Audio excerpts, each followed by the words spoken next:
Olá a todos! Hoje a nossa aula de bioquímica será sobre gliconeogênese, que é a síntese de glicose, e glicogênese, que é a síntese de glicogênio. Então nós vamos trabalhar com duas vias anabólicas, ok? Então vamos começar com gliconeogênese. Como nós já conversamos várias vezes, a glicose é uma molécula muito importante para as nossas células. A glicose tem um papel central no metabolismo, porque é um combustível quase universal. A via glicolítica é uma via central de acesso, de material e também de saída de material. E a glicose também forma vários polímeros estruturais.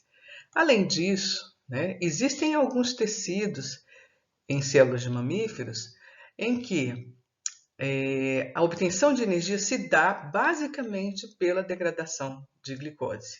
E esses tecidos, de uma forma geral, dependem da glicose que está disponível no sangue.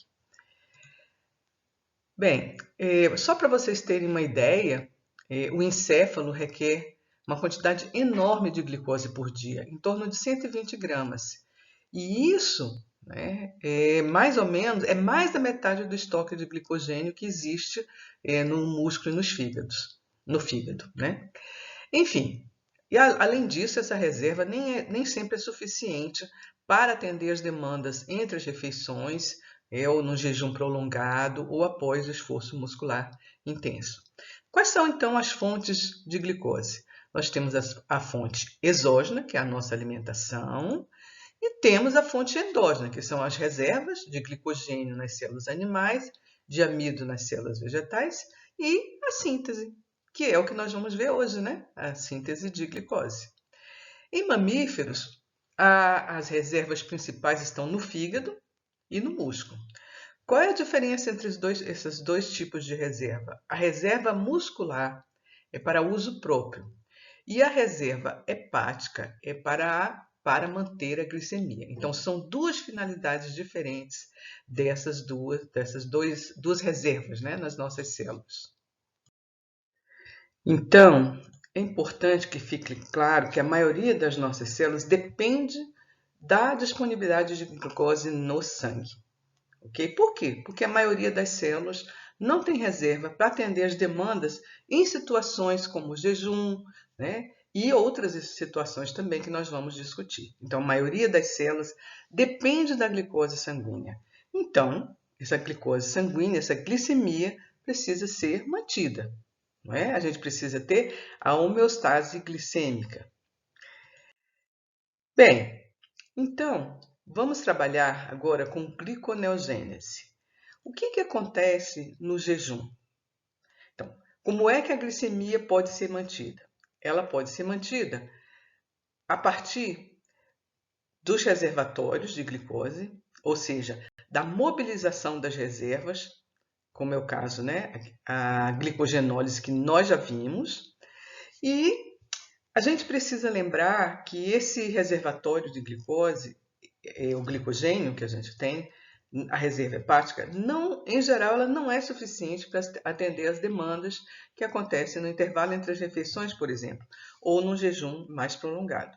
Então, as células vão depender, ou seja, a manutenção da glicemia vai depender do quê? Da gliconeogênese. E o que é gliconeogênese? Gliconeogênese é a formação de novo açúcar, ou nova formação de açúcar, açúcar novo. E essa formação depende de quê? De precursores que não são carboidratos. Você vai formar um carboidrato, que é a glicose, a partir de precursor que não é carboidrato.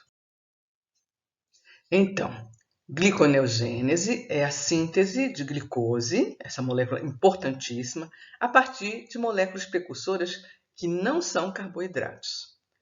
Ok? Bem, essa via metabólica anabólica, ou seja, de biossíntese, ocorre em todos os organismos, todos, em células animais, em células vegetais, em micro-organismos. E as reações são basicamente as mesmas. Há diferenças em quê? Na regulação. Ok? Então, é uma via comum. Quem é o principal órgão responsável pela síntese de glicose? o fígado. Então, veja só, o fígado, além de utilizar sua reserva de glicose na forma de glicogênio para manter a glicemia, o fígado também é o principal órgão responsável pela gliconeogênese. Na verdade, de forma significativa, é basicamente o fígado, são as células hepáticas que fazem gliconeogênese. Ocorre também em células do córtex renal e também no epitélio do intestino delgado, mas em proporções bem menos significativas. O órgão responsável pela manutenção da glicemia é o fígado. Então, esse é um aspecto importante que a gente precisa considerar. E quais são os principais precursores nas células animais? Veja, piruvato, lactato, glicerol, né? Aminoácidos glicogênios intermediários do ciclo do ácido cítrico que vocês já viram. Quando nós falamos em ciclo do ácido cítrico, o CAC, né, nós comentamos que é uma via anfibólica justamente porque os intermediários podem ser usados para a biossíntese. Né? O oxalacetato, por exemplo, é utilizado para a biossíntese de glicose.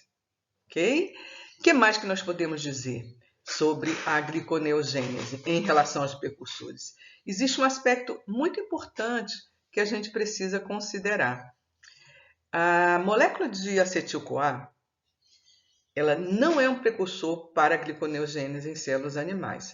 O que significa isso? Que ácido graxo, que vocês vão ver mais para frente, quando ele é catabolizado pela beta-oxidação, ele gera acetil-CoA. Só que a acetil-CoA tem um único caminho, né? Qual é o caminho? Se condensar com oxalacetato para gerar citrato. Essa reação não é reversível. Não tem uma enzima que catalise o quê? Citrato, né? Acetil-CoA, citrato com a enzima A, dando oxalacetato. Não tem, saindo CO2. Desculpe. Citrato, né? Com acetil-CoA, dando oxalacetato e os outros produtos. Não tem essa reação. Além disso, né? Não existe reação também que reverta a reação de descarboxilação oxidativa do piruvato. Então, a gente não tem acetil-CoA sendo convertido em piruvato em células animais. Mas acetil-CoA é um precursor importante em células vegetais. Por quê? Porque as células vegetais têm uma via do fosfoglicolato, que é importante e que consegue, então, converter acetil-CoA em intermediário do ciclo do ácido cítrico, que vocês vão ver mais para frente essa via. Ok? Bem, antes de começarmos a falar das reações da gliconeogênese, eu queria mostrar para vocês um pouquinho a síntese de carboidrato a partir de precursores simples. Se vocês olharem aqui essa figura, vocês vão ver que eu tenho lactato, né, que é um precursor de 3 carbonos e que gera piruvato, né, essa reação catalisada nos dois sentidos pela lactato deshidrogenase, e esse piruvato então pode gerar acetil-CoA e entrar no ciclo de Krebs. Aminoácidos glicogênicos também podem gerar produtos que entram aqui no ciclo de Krebs. Ok? Observe mais uma coisa. Essa figura está mostrando, né, vias metabólicas que acontecem só em células animais, vias, né, que são comuns e vias que são só em plantas. Então, veja só. Os triacilgliceróis, que vão gerar glicerol e também ácidos graxos, né? Esse glicerol também pode entrar na via gliconeogênica. A gente tem também, e o ácido graxo, né, só em plantas, né, que isso acontece. Veja que isso aqui é comum para plantas e para animais. A fixação de CO2 para a síntese de carboidratos é realizada por organismos fotossintetizantes, né? Então, aqui eu tenho as plantas, né? Mas eu tenho bactérias e tenho alguns fungos. Então, eu tenho a fixação de carbono em compostos de 3 carbonos, pelo ciclo de Calvin, que é a segunda fase do ciclo, a segunda fase da fotossíntese, e essas moléculas aqui, então, podem entrar nesse caminho químico para gerar glicose 6-fosfato. Vejam só, observem que esse caminho aqui, essa via a partir de fosfenolpiruvato até glicose 6-fosfato, ela é comum, né? Ela é comum para a conversão biosintética de muitos precursores diferentes em carboidratos, tanto em plantas como animais. Então, a glicose 6-fosfato pode gerar disacarídeos, tanto em plantas como em animais, glicoproteínas, outros monossacarídeos, né, pela ação de isomerases. Em plantas, né, esse glicose 6-fosfato pode ser polimerizado a amido, pode gerar o disacarídeo, sacarose, que é um disacarídeo de transporte, ok? E a via partindo do piruvato aqui para PEP, ó, passa por oxalacetato e tem que entrar no ciclo de Krebs. Então, qualquer composto que possa ser convertido em piruvato pode, em última análise, ser precursor para a síntese de glicose, né? Gera oxalacetato, então poderia gerar glicose. Aminoácidos glicogênicos são importantes, né? E, enfim, esse aqui é um caminho biosintético, né? Que nós podemos visualizar de uma forma geral para entender como é que essas moléculas tão importantes em todos os níveis podem ser sintetizadas. É anabolismo de carboidratos. Vamos falar agora sobre a gliconeogênese, olhando também para a glicólise. Por quê? Porque a gliconeogênese é a via anabólica correspondente à glicólise. Então, o que nós precisamos lembrar? Precisamos lembrar da questão da economia. Então, veja só, eu tenho um caminho aqui de piruvato até glicose. E eu tenho um caminho de glicose até piruvato. Se eu olhar essa figura em detalhes, a gente pode ver que várias reações são reversíveis nas condições celulares. Na verdade, a maioria das reações da glicólise é reversível nas condições celulares e elas são compartilhadas pela gliconeogênese. Se nós observarmos aqui, ó, nós temos 3 pontos onde esse processo não acontece de forma reversível. São exatamente as 3 reações que são irreversíveis nas condições celulares. Então, a primeira delas é a conversão de glicose em glicose 6-fosfato às custas de ATP, catalisada por uma sinase. Observe que ela está aqui, ó, com uma seta, né, mostrando essa conversão com a enzima exocinase, e no sentido reverso eu preciso de uma outra enzima. É um outro caminho para converter glicose 6-fosfato em glicose. Esse caminho é gliconeogênico. O outro ponto em que a glicólise, né, e a gliconeogênese não compartilham um caminho químico é a fosforilação da frutose 6-fosfato em frutose 1,6-bifosfato. No caminho glicolítico, é catalisado pela fosfofrutossinase 1, às custas de ATP, e no caminho gliconeogênico, eu tenho uma outra fosfatase, que é a frutose bifosfatase 1. Depois disso, nós temos caminhos comuns. Todas essas outras reações são reversíveis, então são as mesmas no caminho direto, né? Aqui nas setas vermelhas para a glicólise e no caminho gliconeogênico mostrado nas setas em azul. A última reação da glicólise, que é a conversão de fosfenolpiruvato em piruvato, também catalisada por uma sinase, e onde a gente tem conservação de energia na forma de ATP, essa reação também não é reversível nas condições celulares. Então, eu tenho um caminho químico catalisado por essa piruvato-sinase que não é reversível. Então, no caminho gliconeogênico, observe que eu não tenho uma única reação. Eu preciso de um conjunto de reações para converter piruvato em fosfoenolpiruvato. Então, o que a gente pode tirar dessa figura? Primeiro, que glicólise e gliconeogênese, que são vias metabólicas catabólica e anabólica correspondentes, elas compartilham várias reações, elas compartilham a maioria das reações, mas não compartilham 3 reações, 3 caminhos químicos, que nós vamos ver em detalhes. Essas reações da gliconeogênese, em geral, elas são comuns a todos os organismos. E quais são as diferenças que existem? Existem diferenças na regulação, nas demandas, né? E também em alguns precursores que podem ser um pouco diferentes, né? Nós vimos que plantas podem ter a acetil-CoA como precursor e células animais não. Então, essas são diferenças básicas. Então, resumindo o que a gente viu, né? Glicólise e gliconeogênese não são vias metabólicas iguais que ocorrem em sentidos opostos. Não é esse o caminho, porque se fosse assim, não seria viável a regulação, porque quando uma fosse ativada, a outra também seria, né? E vice-versa. Então, não são vias metabólicas iguais que ocorrem em sentidos opostos, porque elas têm, né, 3 reações diferentes, mas atendendo às questões da economia, né, que é um pressuposto do metabolismo, elas compartilham 7 das 10 reações da glicólise, são compartilhadas pela gliconeogênese. Okay? Ou seja, utiliza as mesmas enzimas e a reação ocorre no sentido inverso ao da glicólise. O que mais? Nós podemos ver que as três reações que não são compartilhadas são exatamente as 3 reações essencialmente irreversíveis nas condições celulares. E se vocês forem olhar, são exatamente reações que têm variação de energia livre grande e negativa. Ok? Então, o caminho químico gliconeogênico é diferente, com enzimas diferentes, catalisando reações muito exergônicas e essencialmente irreversíveis nas condições celulares.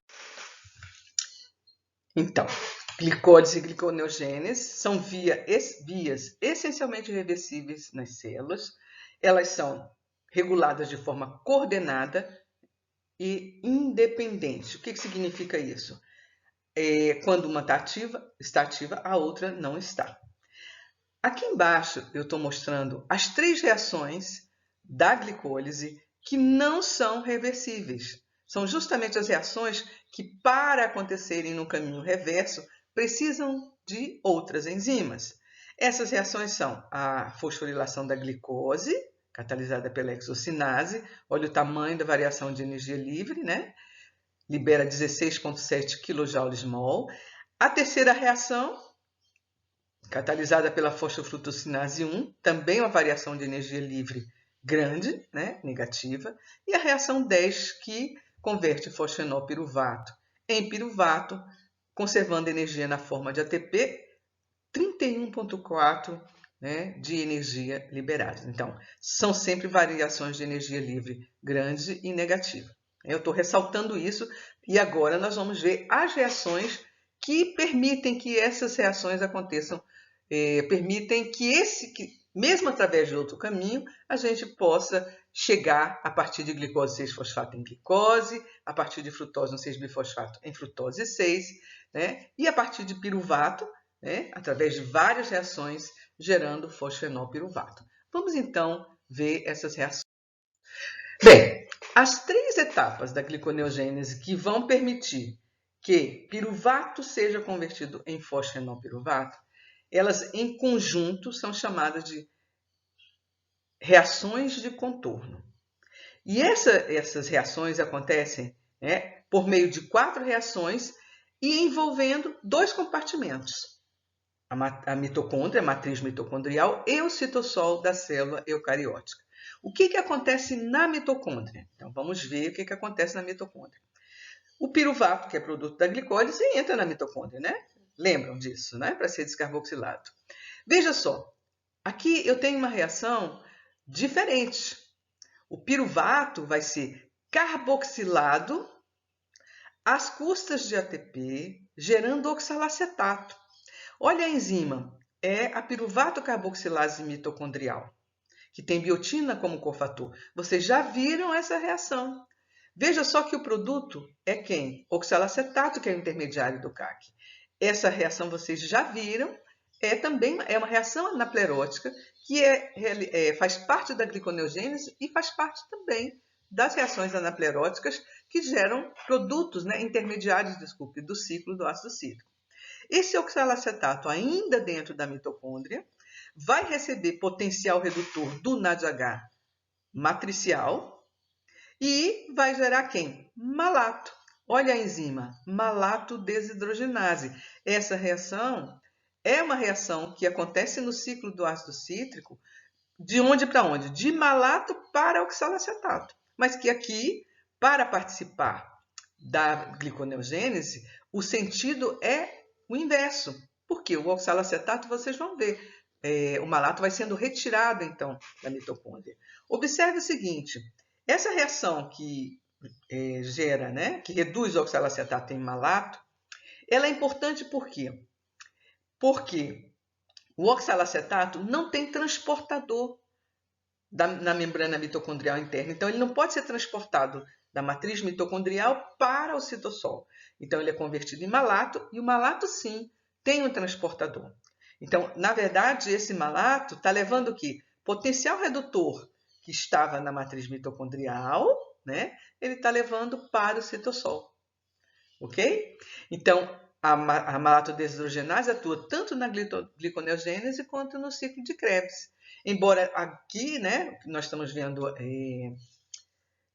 anabolismo, neste momento, né, as demandas das células estão requerendo um fluxo metabólico no sentido de gerar glicose. Então, o fluxo do ciclo de Krebs é diferente do fluxo da gliconeogênese. Continuando, então, as vias de contorno, esse malato vai ser transportado para o citossol, por um transportador específico, né? E o que acontece no citossol?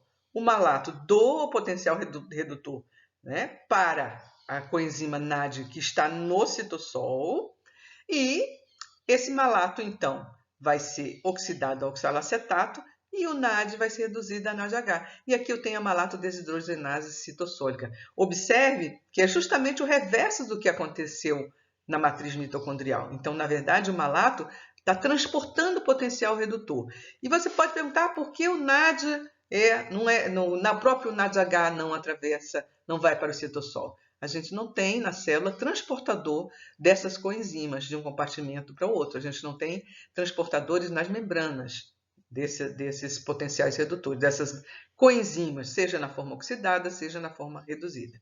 O oxalacetato aqui, então, citossólico, às custas de GTP, vai ser convertido em fosfenolpiruvato, estão vendo? Mais CO2, mais GDP. Isso aqui é interessante, observem que na matriz mitocondrial, nós tivemos a carboxilação do piruvato. E aqui no citossol nós temos a descarboxilação. Observe, as células animais não conseguem fixar carbono na forma de CO2. Então, sempre que vocês verem numa via, em células animais, a carboxilação, logo à frente vocês vão ver também a descarboxilação participando da mesma via. Okay? Então, a enzima que catalisa essa reação é a fosfenolpiruvato carboxicinase e essa enzima requer magnésio. Ok? Vamos ver, então, a equação geral desse conjunto de reações de contorno que permitem que o piruvato seja convertido em fosfenolpiruvato. Então, veja, piruvato, 1 ATP, né, que foi utilizado lá na matriz mitocondrial, depois um GTP, né, a entrada de HCO3, né, carbono, né, CO2 hidratado. Quem é o produto? Fosfenolpiruvato, né, composto de 3 carbonos, ADP, GDP, fosfato inorgânico e CO2. Olha aqui, variação de energia livre positiva. Veja só, essa etapa eu já converti, então, piruvato em fosfenolpiruvato. Observe, compostos de 3 carbonos. Fosfenolpiruvato, inclusive, é intermediário da glicólise e da gliconeogênese. O que é importante a gente verificar aqui? Ó? São gastos 2 grupos fosfatos de alta energia para converter quem? Piruvato em fosfenolpiruvato. 2 grupos fosfato. Então, se eu pensar que piruvato tem 3 carbonos e eu preciso de 2 moléculas de piruvato para gerar glicose, significa que eu vou gastar aqui 4 grupos fosfatos. Ok? Isso é importante a gente lembrar. Observe também que, se a gente pensar na conversão de fosfenolpiruvato em piruvato na glicólise, nesse processo que é a última fase da glicólise, a gente tem conservação de energia na forma de 1 ATP. E para fazer as reações de contorno a partir de piruvato gerar fosfenolpiruvato, a gente gasta 2 grupos fosfatos. E o que mais? O CO2 é adicionado, né? E depois é retirado.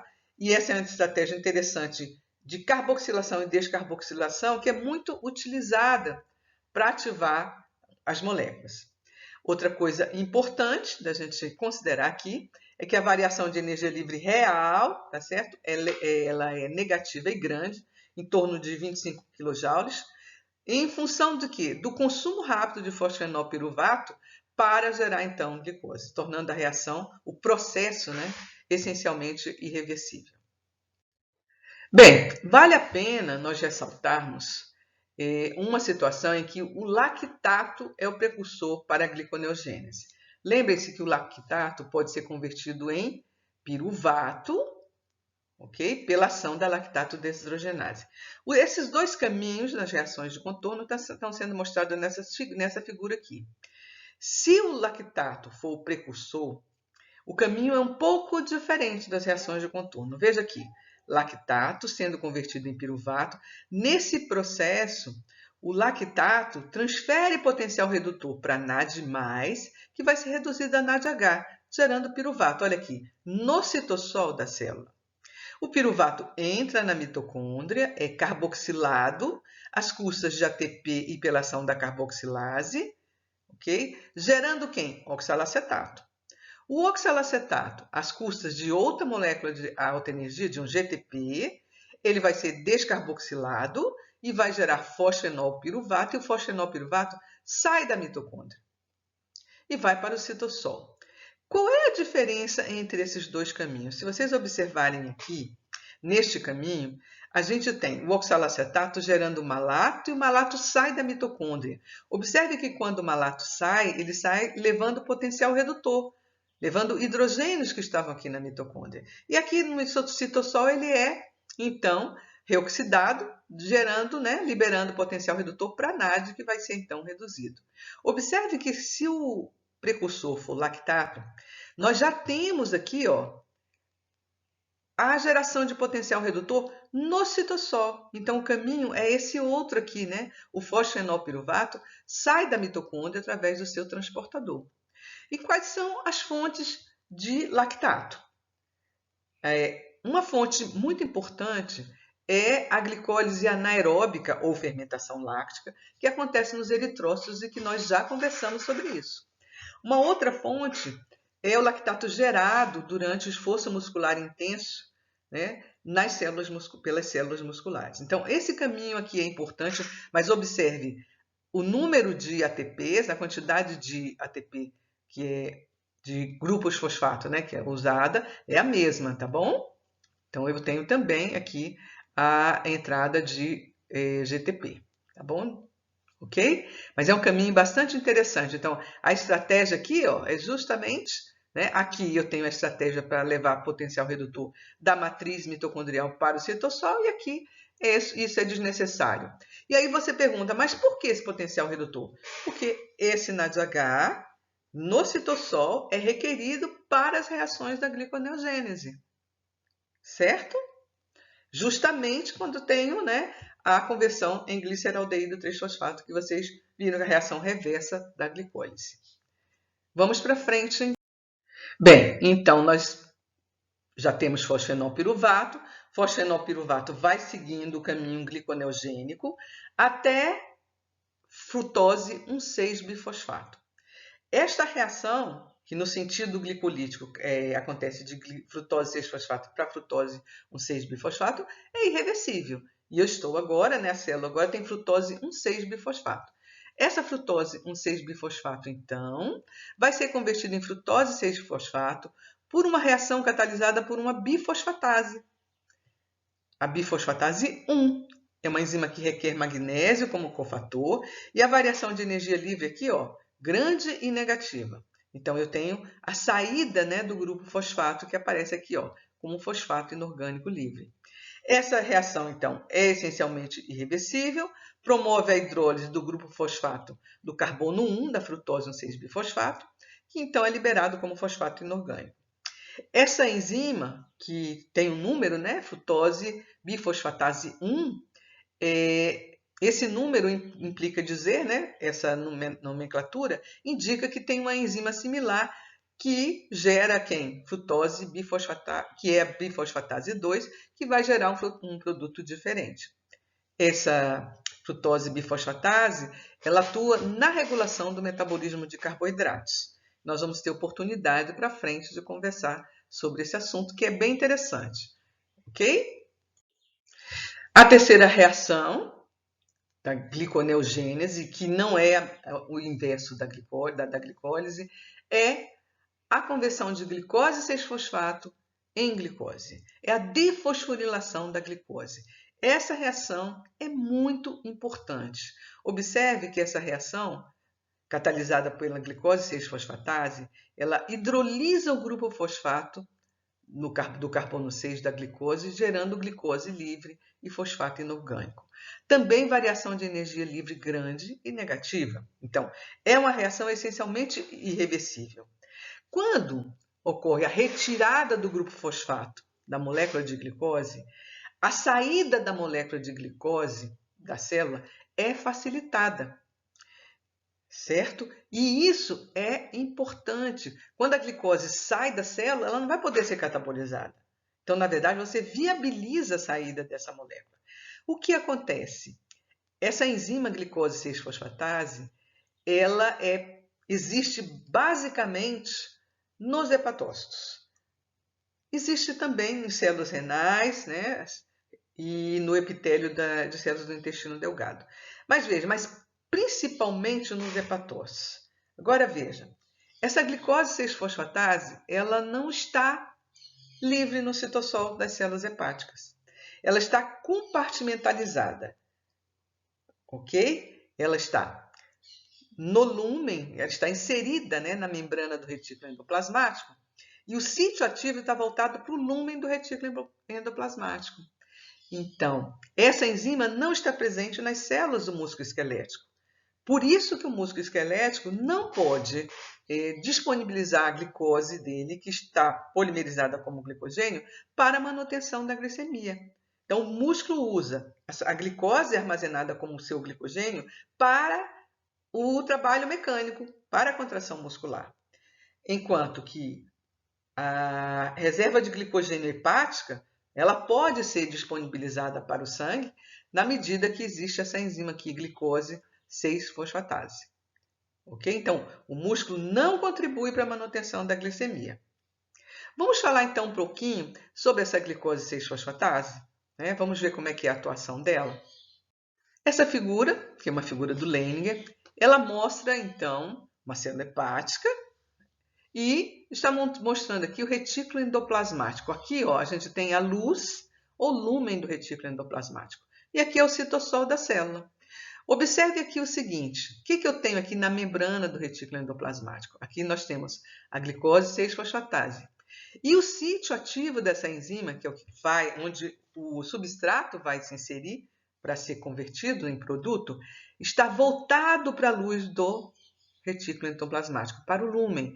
Isso significa dizer que a glicose 6-fosfato ela precisa entrar no retículo endoplasmático. A entrada de molécula fosforilada é um pouquinho complexa. Observe que existe um transportador, esse transportador T1, que é um transportador específico para a glicose 6-fosfato. Catalisa então a entrada, né? Catalisa não, viabiliza a entrada, porque isso é um transportador, né? Entra a glicose 6-fosfato no lúmen do retículo endoplasmático. Aqui, essa glicose 6-fosfato tem acesso ao sítio ativo da enzima, e aí essa enzima catalisa a hidrólise do grupo fosfato, liberando fosfato inorgânico e glicose. A glicose sai através do transportador de glicose T2 e nós temos também um transportador de fosfato inorgânico T3 que então permitem que glicose e fosfato inorgânico saiam do lúmen do retículo endoplasmático. No citossol da célula, a glicose pode sair do hepatócito, né, e ir para o sangue, passando através dos glúteos, no caso aqui, GLUT2. Olha que coisa interessante. Então, eu tenho aqui um exemplo de regulação pela compartimentalização. O sítio ativo está aqui voltado para dentro. Então, para que a glicose 6-fosfato seja defosforilada, é necessário que exista esse transportador. Então, se tiver qualquer problema nesse transportador, o que vai acontecer? Manutenção da glicemia fica totalmente comprometida, porque a glicose fosforilada não vai sair da célula. Glúten não transporta glicose fosforilada, transporta glicose sem fosfato, glicose livre. Essa é uma estratégia interessante. E essa enzima é muito importante. Então, glicose 6-fosfatase. Não existe na célula muscular. Ela existe principalmente na célula hepática. E é por isso que as células musculares não contribuem para a manutenção da glicemia. É uma estratégia muito interessante, muito bacana mesmo, né? E olha o tanto de moléculas participando, né? O número de transportadores e uma enzima inserida na membrana. Muito interessante. Bem, uma pergunta que nós podemos fazer. A gliconeogênese só ocorre durante o jejum? Não existem outras situações em que há necessidade de síntese de glicose? Não, ela não acontece só no jejum. Claro que a gliconeogênese é muito ativa durante o jejum, porque a gente não tem material de fora, a gente não tem aporte exógeno, né? Porque nós não estamos nos alimentando. E é preciso manter a glicemia. E a reserva de glicogênio não é suficiente. Mas existem outras condições metabólicas em que a gliconeogênese é requerida.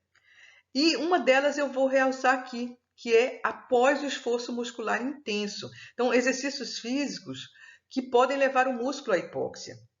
Esses exercícios físicos aqui, onde o glicogênio muscular é utilizado, né? A reserva de glicose do músculo é mobilizada nesses exercícios físicos. Então, vamos falar um pouquinho sobre esse esforço muscular intenso, o que acontece? Vamos falar sobre essa figurinha, ilustra então o que acontece durante o esforço muscular intenso. Veja só, então eu tenho aqui músculo sendo representado e eu tenho aqui o fígado e sangue, né? Entre os dois. Veja só, durante o esforço muscular intenso, o músculo requer uma grande quantidade de energia e rápido. Tipo de esforço muscular intenso, tipo levantamento de peso, 100 metros rasos, são tipos de esforço que você requer uma grande quantidade de energia num curto intervalo de tempo. Então, é necessário que chegue à célula muscular muito oxigênio e também muita glicose. O que acontece? A quantidade de oxigênio que chega não é suficiente para garantir o quê? A oxidação completa da molécula de glicose. Nem a quantidade de glicose que chega é suficiente para garantir a quantidade de ATP requerido pelo músculo. Então, o que vai acontecer no músculo durante o esforço muscular intenso? A reserva de glicogênio é mobilizada, gerando a glicose 6-fosfato, e essa glicose 6-fosfato então vai ser fermentada, vai sofrer glicólise anaeróbica gerando lactato. E eu, então vou ter, né, a glicólise anaeróbica ou fermentação lática gera quantos ATPs? 12. Então o consumo de glicose é muito grande, o consumo da glicose que está ali armazenada como glicogênio. É claro que tira um pouco do sangue também, né, que vem do sangue, mas o tecido está em hipóxia, uma quantidade de oxigênio insuficiente para oxidar completamente o esqueleto carbônico da glicose. Então gerou lactato.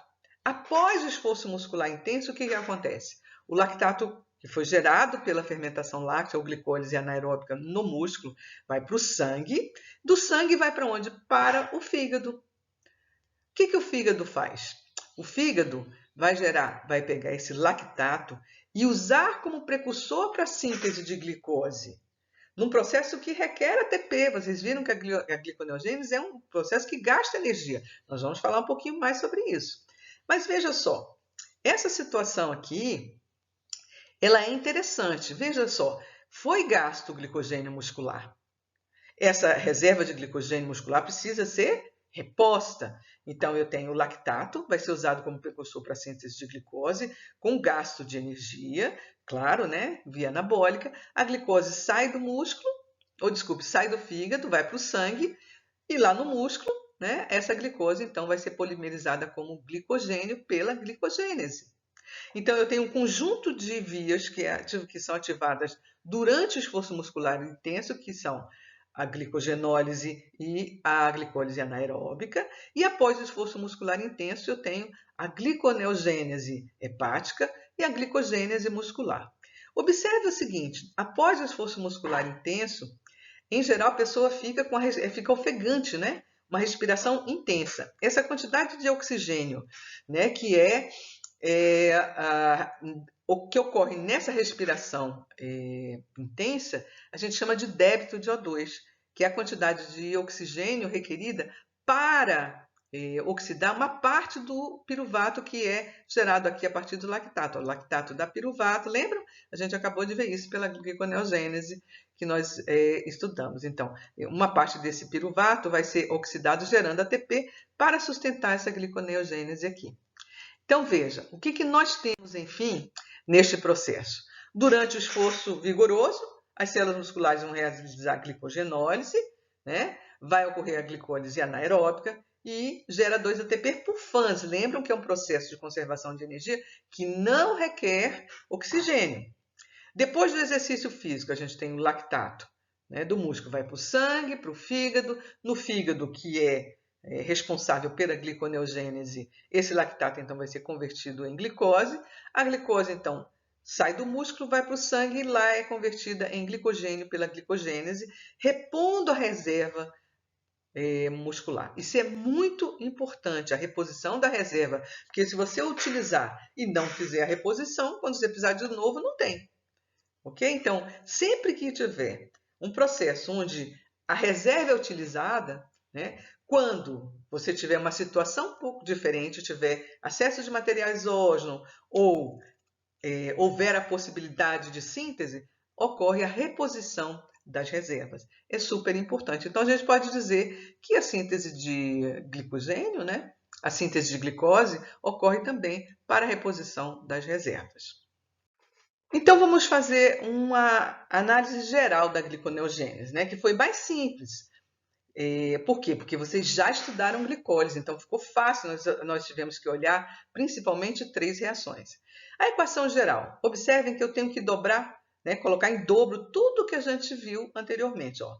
2 moléculas de piruvato, porque são 6 carbonos necessários para gerar glicose, 4 ATPs e 2 GTPs, ok? Então, lembrados disso, porque a gente precisa, né, fazer conversões, né? A gente precisa converter essas 2 moléculas de piruvato em 2 moléculas de fosfenolpiruvato. Então, a gente usa 4 ATPs, 2 GTPs.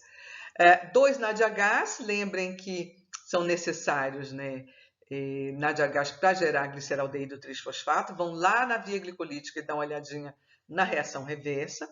E nós temos aqui, então, 4 molequinhas de água. Qual é o resultado, né, dessa equação geral? Quais são os produtos? Glicose, 4 ATPs, né, então, degradados a 4 ADPs, 2 GTPs, 2 GDPs e os 6 grupos fosfatos, né? 4 daqui dos ATPs e 2 dos GTPs, 6 fosfatos inorgânicos. Observem que a variação de energia livre aqui, 16 kJ/mol. Quando a gente compara, então, gliconeogênese e glicólise, o que a gente pode observar? Glicose, convertida em 2 moléculas de piruvato, e o lucro, né, desse processo catabólico são 2 ATPs. Para converter piruvato em glicose, olha a quantidade de energia que é gasta. São 6 grupos fosfato e o potencial redutor de 2 moléculas. Então, se a gente olhar aqui, já dá para perceber que não é o reverso, porque 2 ATPs não dá para fazer isso. Então, eu vou ter, na verdade, 1/3 da quantidade de energia requerida e os 2 NADHs que são requeridos só. Então, ficam faltando 4 grupos fosfato. Observem que a quantidade de energia liberada aqui é grande, 63 kJ/mol. Mas vamos prestar atenção também que isso é um investimento. A manutenção da glicemia é fundamental. Por quê? Porque a glicose circulante, ela é fonte de material para a maioria das células, sempre, o tempo inteiro. Então, é preciso manter a glicemia. Então, esse custo é um custo alto, mas ele é necessário. É necessário para as células poderem utilizar esse potencial, esse combustível que é a glicose. Lembrem-se que existem tecidos em que a glicose é basicamente a fonte única de energia. né? O tecido nervoso, o eritrócito que vocês viram, mas viram que também os carbonos não são jogados fora, né? Entre aspas. Os carbonos do lactato, das duas moléculas de lactato, vão ser o quê? Precursores para a síntese de glicose. Então, o metabolismo está tudo integrado e organizado. O que mais que a gente pode observar? Essas equações gerais mostram, então, que a energia conservada na glicólise não é suficiente para garantir o processo anabólico correspondente, que é a gliconeogênese, não é suficiente. E o que mais? Também mostra que é uma quantidade muito maior, mas é um custo energético alto, mas que é importante, né, para a manutenção da glicemia, que os dois processos são essencialmente irreversíveis nas condições celulares. Esses dois processos anabólicos, esse aqui é anabólico, esse aqui é catabólico, são processos correspondentes, têm a regulação coordenada e integrada. Quando a gliconeogênese está ativa, a glicólise não está, ok? E o fígado tem um papel muito importante, que é justamente a manutenção da glicemia. Então, quando o organismo está requerendo energia, o fígado, porque está em jejum, né? A pessoa está em jejum, ao invés do fígado tirar a glicose do sangue, o que ele faz? Ele mobiliza a sua reserva para manter a glicemia, manter as concentrações, né? A homeostase glicêmica, e também sintetiza a glicose para a manutenção da glicemia para atender os diversos tecidos. E o fígado usa o quê? O fígado vai utilizar basicamente para manutenção da glicemia, para manter a energia, ele vai utilizar outros combustíveis, principalmente ácidos graxos, ok? Então é muito importante a gente ver depois, né, e nós vamos fazer isso, estudar a regulação coordenada entre glicólise e gliconeogênese. Eu gostaria de fazer uma pergunta para vocês. Imaginem se todos os tecidos tivessem a glicose 6-fosfatase. O que aconteceria? Observe, enquanto o fígado está disponibilizando glicose para o sangue, a maioria dos tecidos está retirando glicose do sangue, né? Quer dizer, no jejum, o fígado está mantendo a glicemia, fazendo gliconeogênese e glicogenólise, ok? E os outros tecidos estão fazendo a mesma coisa que sempre fizeram, tirando a glicose do sangue para utilizar como fonte de combustível.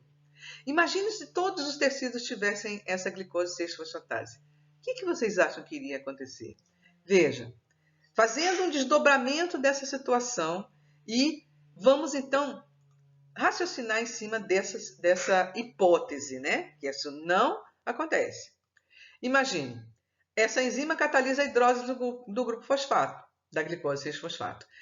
A maioria do tecido não tem glicogênio, então obtém glicose do sangue, é o que a gente estava conversando. Então, a glicose que é absorvida e fosforilada pela primeira reação da glicólise, ela seria imediatamente defosforilada e sairia da célula. Então, olhando assim de forma geral, de forma holística, essa situação hipotética, né, que nós estamos criando, da existência de glicose 6-fosfatase em todos os tecidos, terminaria inviabilizando a glicólise e poderia comprometer a vida das células, né? Tá certo? É importante a gente sempre visualizar esse tipo de coisa. Mutações que podem, né, ou alterações no organismo que poderiam levar, inclusive, à morte do organismo ou da célula. Isso aqui é bem interessante. Pensem nisso e em outras hipóteses também que poderiam comprometer a célula, né? Por exemplo, o transportador de glicose 6-fosfato para o lumen do retículo endoplasmático, se tiver qualquer disfunção, inviabiliza a manutenção da glicemia pela hepatose, pelas células hepáticas também, ok? Então é bem interessante a gente pensar nesse tipo de coisa, ajuda a gente a raciocinar o metabolismo, né, que é um processo dinâmico, então que requer que a gente esteja pensando em situações diferentes. Vamos falar um pouquinho agora da síntese de glicogênio, ou glicogênese. Antes disso, vamos falar um pouquinho do glicogênio. Vamos resgatar o que vocês já viram. O glicogênio é um homopolissacarídeo. Ele é formado, né? Ele é um polímero de resíduos de glicose, que tem ligação alfa-1,4 entre eles e ligação alfa-1,6 nas ramificações. Estão lembrados? Eu já vou mostrar uma figura representando então o glicogênio. Isso é importante, então o glicogênio é uma boa fonte de armazenamento de combustível para as células animais. Esse glicogênio ele forma grânulos intracelulares. O glicogênio é uma molécula muito hidratada. Por quê? Porque tem muitos grupos de hidroxila que são expostos, então disponíveis para formar ligações de hidrogênio. Ok? A reserva de glicogênio mais significativa é a reserva hepática. Ela corresponde a mais ou menos 7% do peso líquido. A reserva muscular é basicamente no músculo esquelético e é utilizada para o próprio músculo. Nos hepatócitos, esse glicogênio é armazenado em grandes grânulos. E esses grandes grânulos são agrupamentos de grânulos menores. E esses grânulos menores contêm o quê? Uma molécula única de glicogênio, super enovelada e muito ramificada, que tem uma alta massa molecular, em torno de milhões, é da faixa de milhões essa massa molecular. Além de ter, esses grânulos terem esses agrupamentos, de grânulos menores e essa célula única essa molécula de glicogênio, esses grânulos gigantes, grandes, eles contêm também as enzimas que catalisam tanto a síntese quanto a degradação do glicogênio. A degradação, vocês se lembram, ela é viabilizada pela ação da glicogênio fosforilase, por fosforólise, lembra? E hoje nós vamos ver, então, a síntese, como é que isso acontece. Mas tem algumas coisinhas que chamam a atenção. Por que a glicose precisa ser armazenada ao invés de ser guardada na forma monomérica?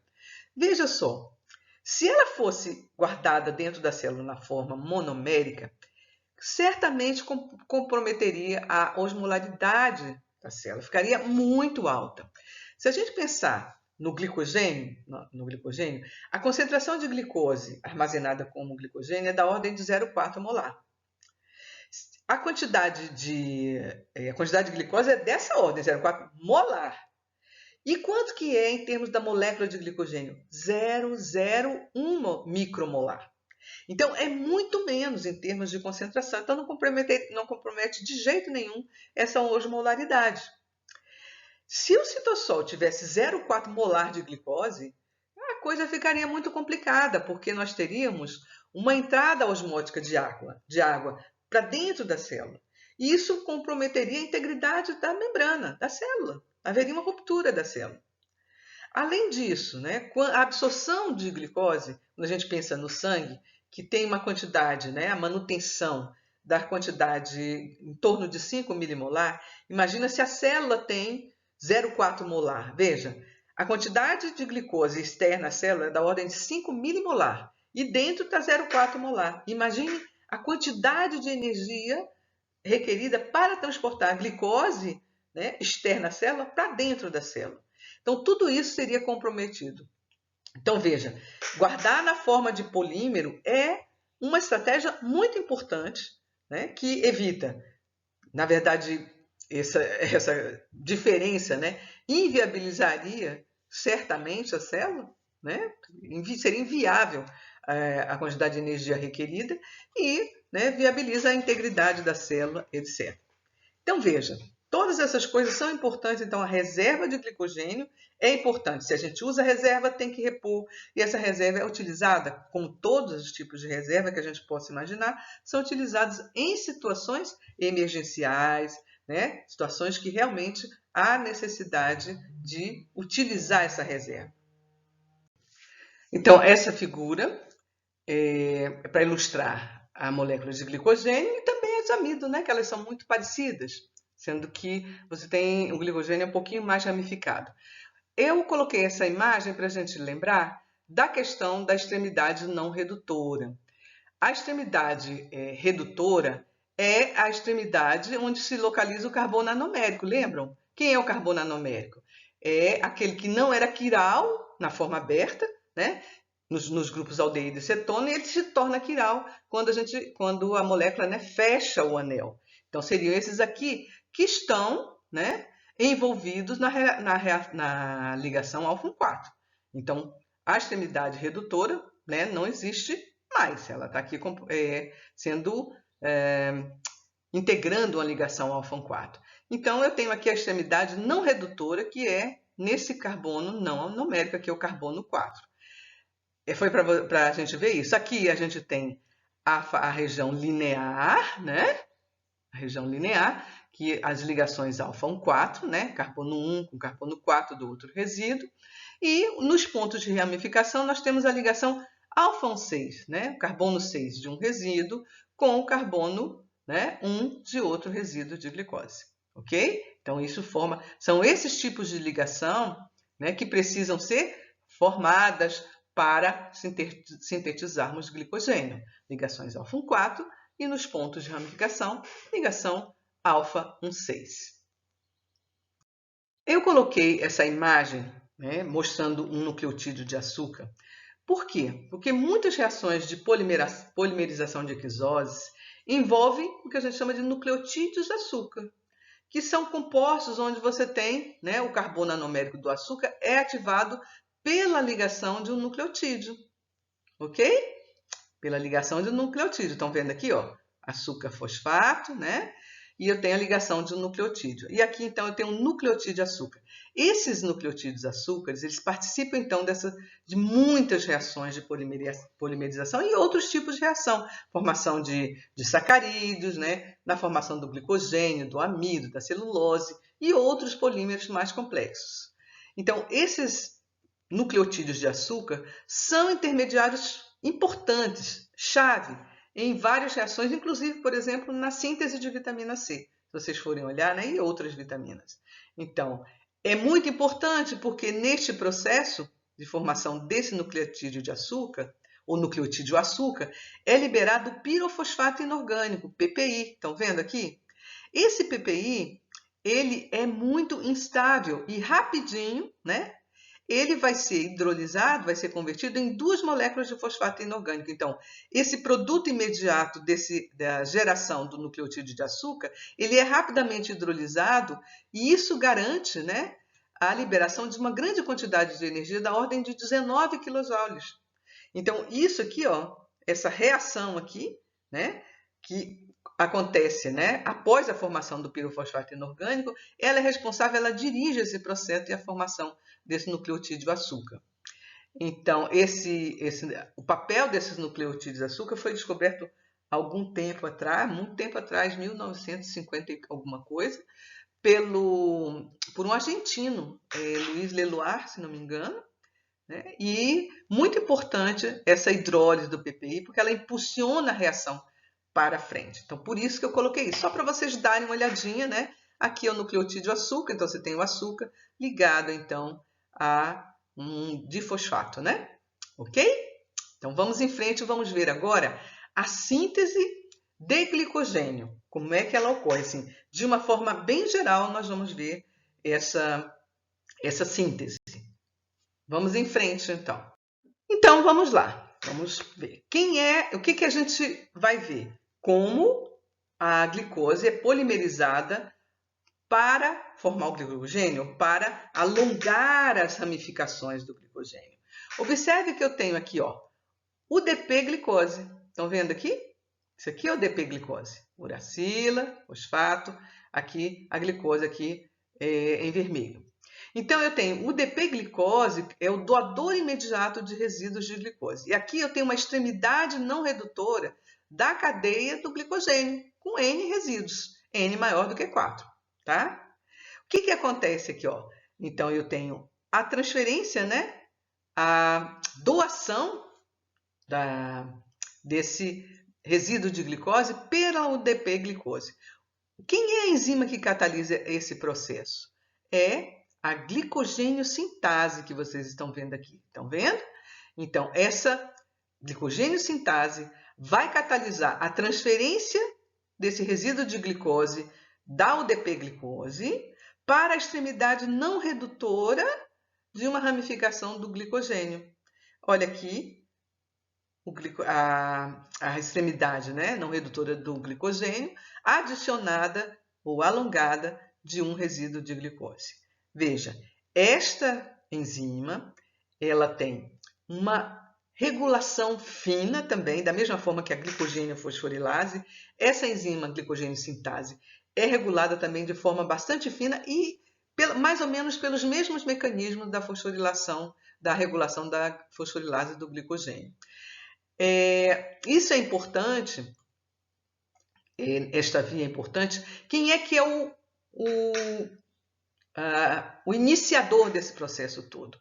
É justamente a glicose 6-fosfato, né? Então, o equilíbrio global desse processo, né, é a partir da glicose 6-fosfato até o glicogênio, né? Tá certo? Então, para reposição, tem glicose 6-fosfato, que vai gerar glicose 1, né? E nós vamos ter a transferência aqui para o ODP, formando o nucleotídeo, né? O açúcar nucleosídeo. Ok?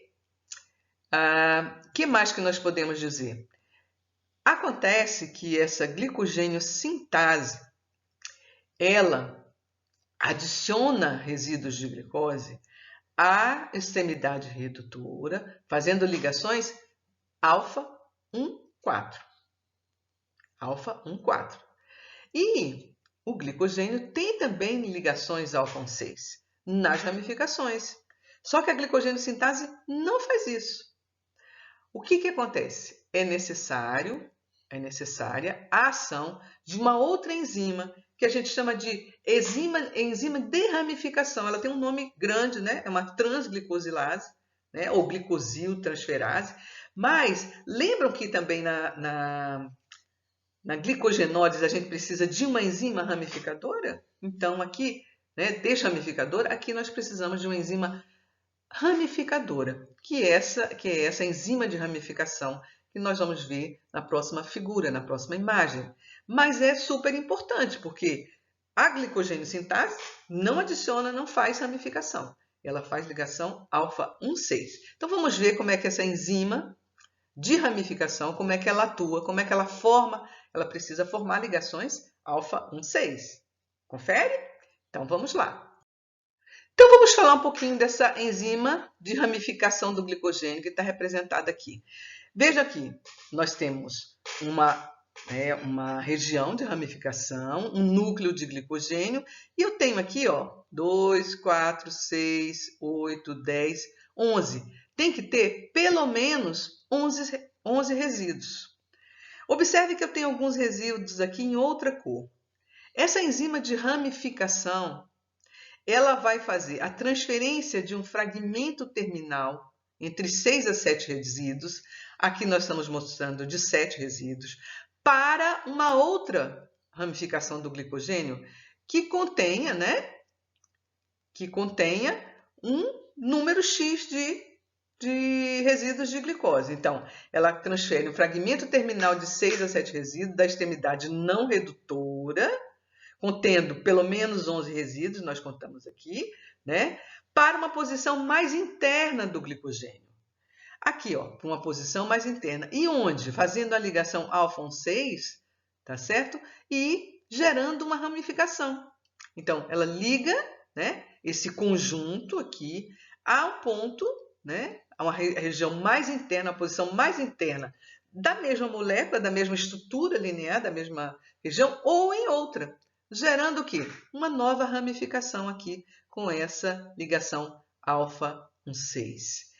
Então, qual é o efeito geral da ação dessa enzima de ramificação do glicogênio? Ela vai adicionar uma ramificação, né? E essa ramificação ajuda, né? Melhora a solubilidade do glicogênio, que é uma molécula com solubilidade baixa, né? E isso também favorece, né? Aumenta o número de extremidades não redutoras que podem ser, então, acessíveis a quem? A ação da glicogênio sintase. Né? Então, aumenta o número de sítios acessíveis para a glicogênio sintase, melhora a solubilidade. Observe que as duas enzimas atuam em extremidades não redutoras. Viram que legal? Então, eu tenho duas enzimas atuando.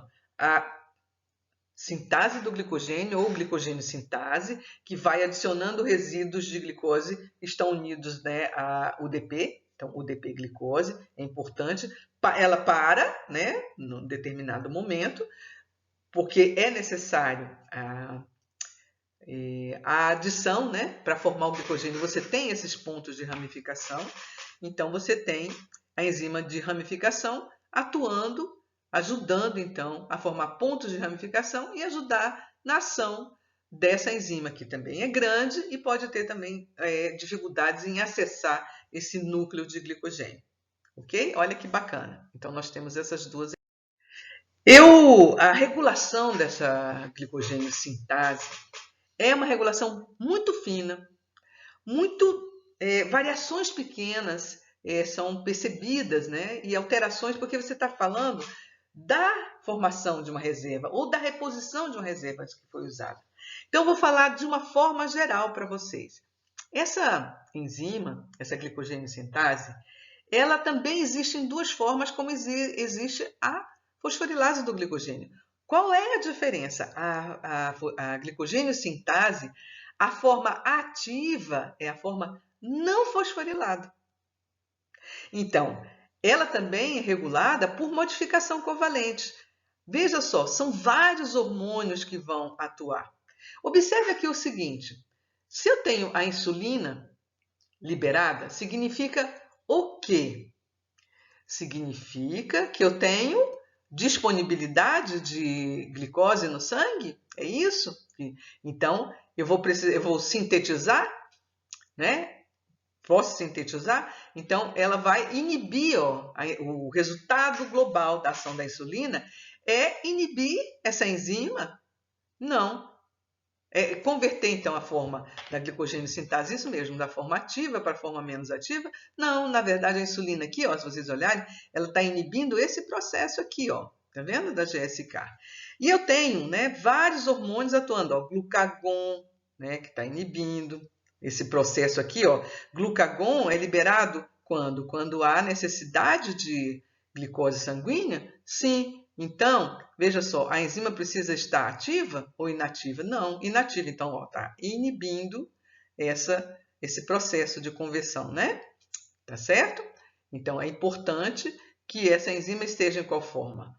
Ativa ou inativa? Não, inativa. Então, a inibição desse processo. Então, eu tenho vários hormônios, eu tenho a insulina atuando aqui, né, nos processos. Eu só quero mostrar para vocês aqui o seguinte: essa glicogênio sintase, ela pode ser fosforilada em vários pontos, né, nas serinas, nas hidroxilas das serinas. E ela é regulada por várias enzimas. Vários hormônios estão atuando. Então, é uma regulação muito fina. Eu mostrei essa figura aqui para vocês, mas para vocês perceberem duas coisas. Primeiro, que a forma ativa dessa enzima é a forma não fosforilada, ok?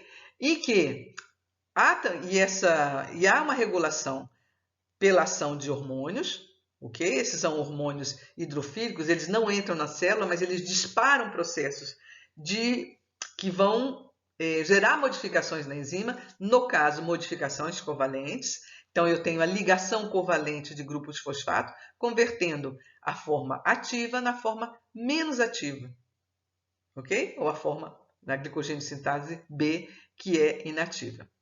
A glicose 6-fosfato, ela favorece qual processo? O processo de defosforilação, não é? Gerando o quê? A forma ativa. Se eu estou com muita disponibilidade de glicose 6-fosfato, é interessante que esse processo ocorra. Ok? Outra coisa importante, né? Outra enzima importante é a fosfatase do glicogênio, a PP1, né? Do glicogênio, que também atua nesse processo de regulação. Então, só para vocês terem uma ideia que tanto a polimerização, a formação de uma reserva, a reposição de uma reserva, tem uma regulação muito fina, como também a mobilização dessa reserva. E tanto a mobilização da reserva quanto a formação dessa reserva tem uma regulação muito fina. Então, a glicose vai promover a defosforilação. Essa defosforilação, então, né, significa que se eu tenho muita disponibilidade de glicose, eu preciso que essa glicose seja armazenada de alguma forma, que ela não pode ser guardada como glicose, né? Ok? Bem, então, vamos resumir essa história aqui. Eu coloquei aqui algumas coisas, olhando glicólise e glicogenólise, desculpe, glicogenólise e glicogênese, né? Veja, a glicogênio fosforilase, que é a enzima que catalisa, que mobiliza os estoques de glicogênio, disponibilizando glicose para o sangue. Ela degrada o glicogênio em glicose e um fosfato. Aí, glicose e fosfato gera glicose 6, se estiver no fígado, vai ser defosforilada e essa glicose sai. Se estiver no músculo, vai atender as demandas energéticas musculares, né? Porque a glicose 6 segue o caminho glicolítico. Então, essa enzima sofre regulação alostérica e hormonal. Então, eu tenho moduladores alostéricos que vão modificar a atividade da enzima de forma mais rápida. Já a regulação hormonal, ela tem uma latência de resposta maior, porque ela vai regular justamente os mecanismos de modificação covalente de fosforilação e defosforilação da enzima. A forma ativa é a forma fosforilada. Essa glicogênio fosforilase tem isoenzimas com papel específico. Então, a isoenzima muscular é diferente da isoenzima hepática, ok? Inclusive, a isoenzima hepática é considerada um sensor de glicose, ok? Já a glicogênio sintase, né? Ela aumenta, ela repõe os estoques de glicogênio. A adição de resíduos de glicose que são doadas pela UDP-glicose. Ela também sofre regulação alostérica e hormonal. E a regulação hormonal vai justamente regular, né, a modificação covalente, que gera a forma fosforilada e defosforilada, e a forma ativa é a forma defosforilada. Ok? Então, nós temos uma integração, uma regulação coordenada entre a degradação do glicogênio e a síntese do glicogênio. Isso é bastante razoável da gente compreender. Seria incompreensível ter síntese da degradação acontecendo na mesma velocidade ao mesmo tempo, não é? Bem, então é importante que a gente aqui faça também um comentário sobre uma proteína muito importante que é a glicogenina. Veja só, a glicogênio sintase, ela não inicia uma cadeia de novo de glicogênio. Ela não é um iniciador. Para fazer isso, ela precisa de um iniciador. Esse iniciador é uma cadeia, né, com pelo menos 8 resíduos de glicose. Senão, ela não faz a adição da glicose, né, oriunda da UDP-glicose. Ok? Então, veja só. Ela requer uma cadeia performada, né, de poliglicosídica com ligação ao FUN4. Uma ramificação com pelo menos 8 resíduos. E aí é que entra a nossa proteína impressionante, que tem atividade catalítica, que é a glicogenina. Essa glicogenina, ela própria é o iniciador sobre o qual, né, são montadas as novas cadeias de glicose. E ela também é a enzima que catalisa a formação do iniciador. Então, o que eu coloquei aqui?